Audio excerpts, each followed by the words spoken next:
Okay, so we just watched season 2, episode 8 of Game of Thrones. Wow. The directors really know how to do fight scenes, battle scenes. It is amazing the artistry that goes into each one of these battles, the dark moodiness of them, to the flames that were going everywhere. The hound saying, I'm out of here because he doesn't like fire. I thought that was priceless. Joffrey being this coward, you expecting people to fight and die for you, but you're like, I'm not really going to fight and die for you guys or with you guys. It's so insane to me. And Tyrion being like, hey, rally behind me. I'm here. I thought that was great watching him go forth.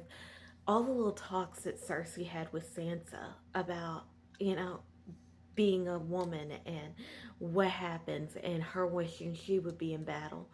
I think it would be quite funny to watch her don armor and go out into battle because she talks this big game of, oh, I'm just as good as my brother Jamie. I know I could do just as good as Jamie. Okay, then buck up and get out there, honey. You know, I think it's funny the way Cersei always compares herself and acts like she's just as good or better than everybody else, but she's still frightened too. She sat on the Iron Throne with Tommen, ready to poison them both so that neither one of them would be her. Which I can't decide. I don't think it's cowardice because I wouldn't want to see my child hurt either, and you know what happens in war. As they say, all is fair in love and war. And she loves her children enough that I think that she was doing it for a noble reason, but if it was just about your children, then you would have just poisoned your son, not both of you, because you would have stood up and fought. At least that's my opinion. I also find it really interesting how Sansa looks at all of this and takes it all in, and she is trying to learn and grow and discover who she is and what she's wanting out of this, because the hound said, hey, I won't hurt you, come with me, I will take you home. And she doesn't go. She doesn't even really look like she thinks about it. Now in the books that's completely different. Not even the hound said it to her in the books, so I find that funny, that difference. But overall, I mean, it was very moving. These scenes where the wildfire is just exploding and burning, and Sir Davos, the Onion Knight, oh my god, he watched his son explode. I don't know that I could have stood there and taken that. And I like how the wildfire is green. Like Disney movies and things all have green as the evil. Like if you've ever watched like Mufasa when, or Lion King, not Mufasa, where there Scar's in the cave and he's with the hyenas, all the flames are like this lime green color. Ursula in Little Mermaid, lime green colors. It's funny to me how lime green flames have come to represent evil. Maleficent, prime example. I mean, all of her stuff was like these lime green colors and dark purples and blacks. I don't know why I felt like that was really good symbolism, but I did. I think that overall these battle scenes are directed beautifully. I think it's very imperative to watch these and understand that the Game of Thrones, the Battle of the Thrones, is actual battles. It's not just wit, it's not just cunningness, it's not just backstabbing, it's actual war as well. Because half the time it's just Littlefinger whispering this and Varys whispering that, and you don't actually see that a lot of fighting and blood goes into the Game of Thrones.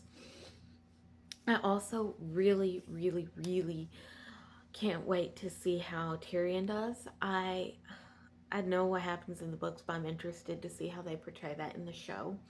I also really liked when Tywin comes in and Cersei knows it's relief. She's feeling like she has protection. And also, Sir Loras, you think you're so special, and Cersei like knocked you over so easy. You're nothing. You played at tourneys. You don't know what actual war is. You don't know what it's like to be out dealing with this horrible circumstances that are happening. You just sit there. You're playing children's games, and it's not cute anymore when you're in actual danger. At a tourney, you're not going to die, whereas in war, there's a strong possibility you're risking life and limb, and you might come back with none of that. I do think it's funny. I did want to touch on the Tyrion nose situation. from what I've seen so far, they've only like had a big gash right here across his face. I wish they would have done some kind of either CGI or really skilled makeup where he didn't have that part of his nose.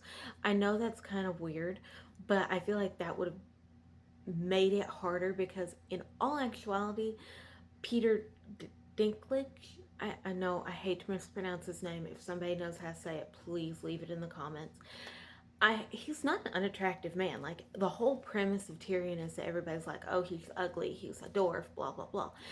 But he's really not, and he's more willing to stand and die with his people than to ask them to stand and die for him, which makes a good leader. In all honesty, Tyrion should be on the throne based off what I've seen so far in the show, because he was ready the whole way through to fight and stand with his people, not just hide behind his mommy like Joffrey does. Joffrey's a coward.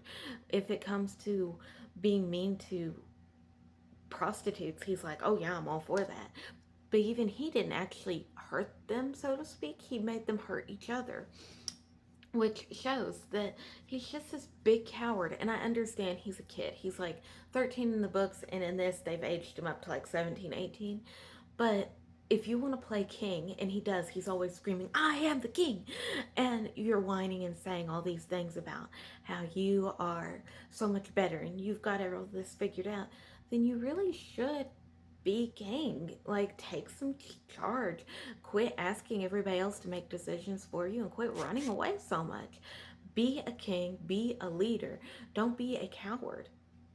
I don't know anybody who wants to go into war and know that the guy you're supposed to be following behind or in front of is gonna run back to his mommy's skirts any step of the day. Like, I think that he needs to buck up if he wants to continue saying he is the king. But overall, these are my thoughts and opinions on season 2, episode 8. I think this would have honestly been a great season finale. It would have been amazing, but I know it's not, and I'm interested to see what the season finale is for 2, because you had Daenerys come out of the pyre with the dragons for season 1. So I want to know what season 2 is going to bring for us.